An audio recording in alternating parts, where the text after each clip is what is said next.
Hi again, Kevin Gelling from Mental Performance Coaching, and welcome to our 12 Days to Christmas vlog. This is it, day 12. The big man is present on his way to Australia and he'll be with us in just a few hours.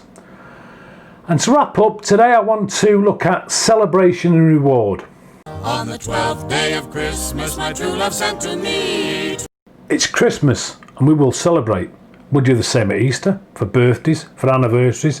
It's as though we need permission or a special occasion to celebrate, and that isn't necessarily a good thing.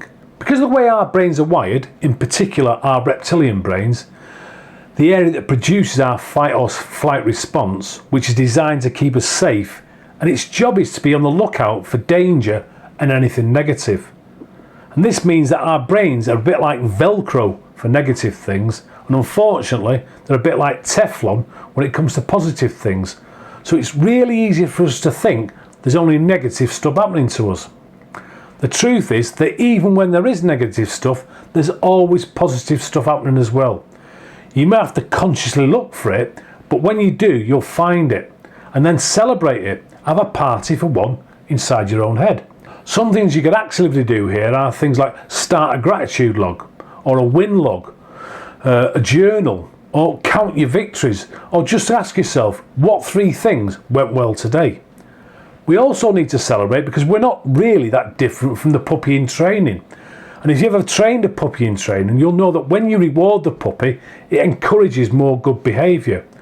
So if you want better results in your business, your results are a direct result of your behaviours. And if you want better behaviours, just like the puppy, reward good behaviour and you're more likely to repeat it.